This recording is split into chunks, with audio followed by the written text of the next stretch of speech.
सभी के लिए प्रेम पूर्वक नमस्कार, जय हिंद। मैं कमलेश यादव आपके सामने आज फिर से एक हकीकत की कहानी लेकर के आई हूँ। आशा करती हूँ आप सबको पसंद आएगी। आज की जो कहानी है, पीछे जो मैंने वीडियो बनाया था उसमें था कि हमें अपने बच्चों के संस्कार कैसे होने चाहिए। ये तो बात रही हमें बाहर के माहौल और अपने घर के माहौल को देखते हुए। आज का जो विषय वो है हमें अपने बच्चों के प्रति उनके साथ व्यवहार कैसा करना चाहिए और हमें क्या क्या परहेज करना चाहिए जिससे कि हमारे बच्चों में नकारात्मक विचार नहीं आए। हमें कौन सी जिम्मेदारी अपने बच्चों के साथ साथ उठानी चाहिए। तो अगर जो परिवार हमारे अच्छे परिवार से हैं और जॉइंट फैमिली नहीं है, उनमें अधिकतर हमारी गलतियां क्या होती हैं, हम एक एक कमरा सबको दे देते हैं बच्चों को, और उनके पास फ़ोन तो होता ही है, या उनके पास आजकल तो टीवी होती हैं घर घर में, हर कमरे में अलग एलसीडी लगा देते हैं देखने के लिए। अब क्या होता है, अगर उनके माँ बाप जॉब करते हैं, कहीं नौकरी करते हैं, तो वो अपने टाइम पे ही आएंगे। बच्चे पहले भी आ सकते हैं और यहाँ रात को अपने कमरे में अकेले खाना वगैरह खा करके सो जाते हैं। अब जब वो सोने गए तो आपको क्या पता कि वो सो रहे हैं या कुछ और देख रहे हैं। जो हम उन्हें अलग टाइम दिया है, अलग कमरा दिया है, और कभी कभी तो इतने शैतान बच्चे होते हैं कि हमसे कह देते हैं वो कि हम मोबाइल से पढ़ाई करेंगे, और वो कुछ भी देखते हैं, कुछ भी मतलब कुछ भी गलत चीज़ें भी देख सकते हैं।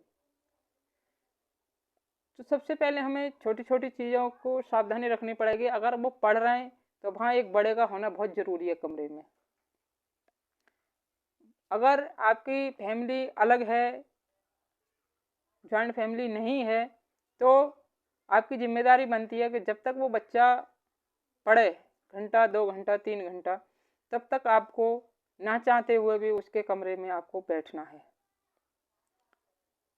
उसके बाद उससे मोबाइल ले लेना है, और जब वो पढ़े तो उसकी चीज़ें चेक करनी है कि वो क्या क्या देखता है। आजकल तो बच्चे बहुत स्मार्ट है, डिलीट भी कर देते हैं। कोई बात नहीं, ये तो रही मोबाइल की और पढ़ाई की बात। अब आती है मम्मी पापा को, या जो हमारे घर में बड़े हैं, भाई बहन जो भी हैं, उनको हमें क्या परहेज करना चाहिए। तो जो जिनके बच्चे 10 साल से बड़े हैं, मान लीजिए किसी की लड़की या लड़का, और वो सगे बहन भाई होते हुए भी एक किशोर अवस्था में है, तो माँ बाप की जिम्मेदारी है कि वो उनको एक साथ ना रहने दें, ना ही कमरे में, ना ज़्यादा उनके साथ टाइम बिताने दें। हो सके तो उनमें लड़ाई झगड़ा बहुत ज़रूरी है, उनके अंदर विरोध बहुत ज़रूरी है, प्यार से ज़्यादा ना रहने दें। इसके पीछे एक कारण है। अगर वो एक दूसरे से नफरत करेंगे तो वो गलत चीज़ों को इस्तेमाल नहीं करेंगे या गलत चीज़ों से नहीं जुड़ेंगे, उनके जो नकारात्मक विचार है वो नहीं आएंगे। और अगर आप उन्हें छूट देंगे कि आप प्यार से भी रहो और उन्हें मोबाइल भी दो, तो कहीं ना कहीं, ज़रूरी नहीं कि हर बच्चा उस विचार पर चला जाए, लेकिन कहीं ना कहीं 1% ये चांसेस रहते हैं बच्चे बिगड़ने के। तो किशोर अवस्था में बच्चों को ज़्यादातर एक साथ ना रहने दें। अगली सलाह है कि अगला जो हमारा बचाव है वो ये है कि जो अगर मम्मी पापा मॉडल भी हैं, उसके बाद भी अपने बच्चों के सामने कुछ ऐसे सीन ना करें जिससे कि बच्चों का मन भटके। मॉडल का मतलब होता है, हम आजकल फैशन में इतने लीन हो गए, इतने उसमें घुल मिल गए कि हम अपने भारतीय संस्कृति भूल गए, अपनी भारतीय सभ्यता भूल गए, और हम बाहर की चीज़ें ज़्यादा अपनाने लगे हैं। टीवी सीरियल में देखते हैं, अच्छा ये ड्रेस आई है तो ये हमें पहननी है, पार्टी में भी पहननी है, हमें समाज में दिखाने के लिए भी पहननी है, घर में भी पहननी है। अरे भाई पहनो ठीक है, लेकिन पहनने से पहले कम से कम ये तो देख लो कि हमारे बच्चों पर उस चीज़ का असर क्या पड़ेगा। भाई हमें नारी हैं हम, और नारी का मतलब है सभ्यता।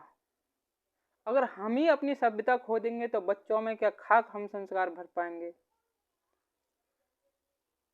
कहते हैं कि हम आज़ाद हैं, बहुत सी हमारी बहनें कहती हैं कि हम आज़ाद हैं, हम कुछ भी पहने, हमें रोकने वाला कोई नहीं है। हाँ ठीक है, कोई नहीं है, लेकिन रोक तो नहीं सकता आपको, लेकिन उस पर आप विचार तो कर सकते हैं कि हम जो पहन रहे हैं वो हमारे सामने किशोर अवस्था में हमारे बच्चे हैं, उन पर क्या असर पड़ेगा। या हम जो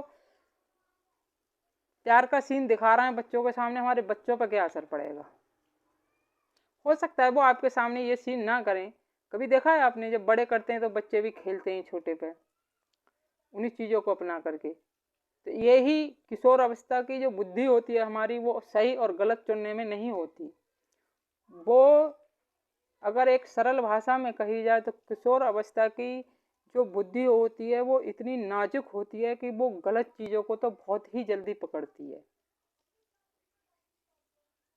तो सावधान रहें। किशोर अवस्था में अगर आपके बच्चे चल रहे हैं तो आपको भी सावधानी है बरतनी है, और बच्चों के साथ भी आपको बरतनी है। अगर आप रूम में भी जाते हैं, बच्चे आपके रूम में हैं, तो दूरियां बनाए रखें।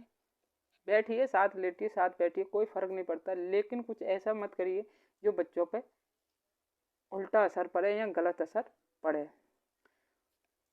यह बात हुई हमारी बच्चों की और माता पिता की। अब बात आती है हमारे परिवार में, जो चाचा ताऊ या हमारा जो आस पड़ोस है या हमारा मोहल्ला है, उसका जो माहौल है वो कैसा होता है।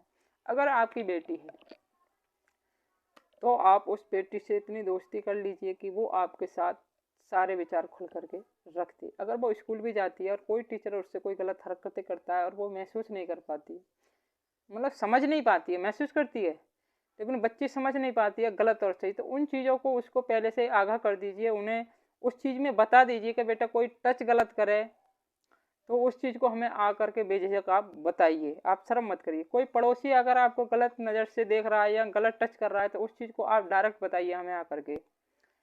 अगर आपके परिवार में से भी, आजकल का इतना गंदा माहौल हो चुका है कि हम अपने परिवार में ही सेफ नहीं है, अपने परिवार में ही सुरक्षित नहीं है।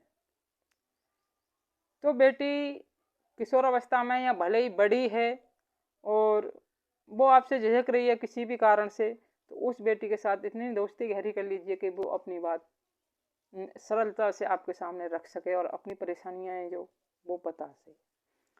ये तो हुई हमारे घर की और बाहर की बातें। अब आती है, अगर आपकी लड़की मान लीजिए 13-14 साल की है और उससे बड़ी भी है, inter high school BA BSc MA वो जो भी कर रही है, जाहिर सी बात है जब आदमी डिग्री पे मास्टर डिग्री पर पहुंचता है तो वो बच्चा खुद समझदार हो जाता है, उसको गलत सही बताने की ज़रूरत नहीं पड़ती। लेकिन इंटर तक हमें बहुत ज़्यादा सावधानी बच्चे के पास रखनी पड़ती है, ख़ास तौर पर हमें अपनी लड़कियों पर। हमारी लड़की ज़रूरी नहीं है, ये सच किसी से छिपा भी नहीं है कि लड़कों के साथ ही बिगड़े, कभी कभी लड़कियां भी बिगड़ जाती हैं। और ये मानसिक स्थिति ऐसी है, अगर कभी ऐसी परिस्थिति में लड़कियां पहुंचती हैं तो वो अपना कैरियर खो बैठती हैं। भले ही वो समाज को दिखाने के लिए लड़की लड़की हैं, सहेली हैं, ठीक है, लेकिन कितनी दोस्ती है उनकी, कहाँ तक दोस्ती है, कितनी गहराई है उनकी दोस्ती में, ये भी हमारे खास करके मम्मी पापा का तो रोल बनता ही है, लेकिन माँ का अधिक बनता है। उस माँ को ये परख लेना चाहिए उसकी सहेली अगर उसके साथ उसको पास आती है और किस विचार से हैं और कहाँ कैसे रहते हैं, उन्हें ज़्यादा कमरे में अकेला न छोड़ें। अगर वो कोई बात कर रही हैं तो सार्वजनिक कर लें, अगर उसके बाद भी नहीं कर रहे हैं तो बैठिए आराम से और वहाँ से आप अलग हो सकते हैं। वो अगर बात कर रही हैं, सहेली कोई भी बात हो सकती है, कोई बात नहीं, लेकिन ज़्यादा टाइम उन्हें अकेला ना दें। ये हमारी कुछ बातें हैं जो जीवन में हर किसी के साथ आती हैं। हम कोई सीन जब देखते हैं, मैं कल की बात बताऊं, मैं कल फेसबुक देख रही थी, मुझे नहीं पता कि वो वीडियो थी या फिल्म थी, लेकिन उसमें दिखाया गया था कि शायद वो लड़कियां 17-18 साल की थी और दोनों में आपस में एक रोमांटिक सीन चल रहा था और सब उस पर बड़े ही मन से कमेंट कर रहे थे, जो भी हमारे भाई बहन थे। बहन कम थी लेकिन भाई ज़्यादा थे। तो मेरा कहने का मतलब है, आप उन पर कमेंट कर रहे हैं, ये आपने मन में एक रोमांटिक सीन देखा दोनों का, और उसमें कुछ गलत भी, गंदे भी कमेंट किए थे लोगों ने, लेकिन एक बार भी उन्होंने ये नहीं सोचा कि ये स्थिति, हम भले ही फिल्म है, जो भी है हमारे सामने चल रहा है और इसको हम गलत कमेंट कर रहे हैं, ये स्थिति हमारी बेटी के साथ भी हो सकती है, ये स्थिति हमारे लड़की के साथ में, बहन के साथ भी हो सकती है। भाई इस उम्र से तो लड़की, बहन है या बेटी है, हर को सभी को गुजरना है, और जब सभी को गुजरना है तो फिर काय के कमेंट, उन चीज़ों पे हमें सावधानी बरतनी चाहिए और एक अच्छे कमेंट करने चाहिए ताकि समाज में एक अच्छा संदेश आए। लेकिन नहीं, आपको तो जहाँ बेटी की गलत चीज़ें देखी नहीं, भैया आपको गलत कमेंट करने शुरू कर दिए, क्योंकि वासनाएं जो भरी हुई हैं नारी के प्रति, वहाँ माँ बहन हम भूल जाते हैं। तो इन चीज़ों की बहुत ज़्यादा सावधानी बरतनी है हमें अपने बच्चों को कामयाब बनाने के लिए। कभी कभी इतनी उलझनें आ जाती हैं, ये चीज़ देखो, ये उम्र है, ये किसी से छिपी नहीं है, इनको हम छिपाएं या शरीफ बने तो हो सकता है सबके जीवन में ये उम्र आती है और फिसलने की आती है। अगर उसके जो गार्जियन हैं, उनको जो मार्गदर्शन है, उनको जो गाइड करने वाले हैं, अगर वो सही मिल जाए तो उम्र का पता नहीं चलता कि हमारा ये उम्र का पड़ाव कब उतर गया और हम एक कैरियर की तरफ चले। इंटर हुआ नहीं और हम अपने कैरियर को बनाने में लग जाते हैं। बस यही 2-3 सालें होती हैं जो हमें अपने बच्चे को बहुत ही ज़्यादा सफलतापूर्वक और बहुत ही ज़्यादा ध्यान रखना होता है। अब आ जाते हैं बेटे की तरफ, तो बेटे भी कम नहीं होते हैं। बेटों पे भी हमें खास करके पिता को बहुत ध्यान देना चाहिए कि उसके जो मित्र हैं, उनकी जो दोस्ती है वो कितनी घनिष्ठ है और कहाँ तक है। घनिष्ठता का मतलब ये नहीं कि आप एकांत में 2-3 घंटे बिताओ। घनिष्ठता का मतलब ये नहीं है कि आप यहाँ से चले जाइए और कई घंटे बाद आ रहे हैं। नहीं, घनिष्ठता का मतलब ये है कि आप सुख दुख में एक दूसरे के साथ रहें, एक दूसरे का साथ दें, ना कि अकेले में हम टाइम बिताएं। सीधा उदाहरण ये है, जहाँ बेटी है या बेटा है, अगर वो लड़का लड़का है, समय ज़्यादा बिता रहे हैं तब भी गलत है, और लड़की लड़की ज़्यादा समय एकांत में बता रहे हैं तब भी। समझदार के लिए इशारा काफ़ी है। आशा करती हूँ आपको ये वीडियो पसंद आएगी। पुनः मिलती हो आगे ऐसे ही विचार लेकर के, कोई एक अच्छी हकीकत लेकर के, जो हमारे भविष्य में काम आए, हमारे बच्चों के भविष्य में काम आए।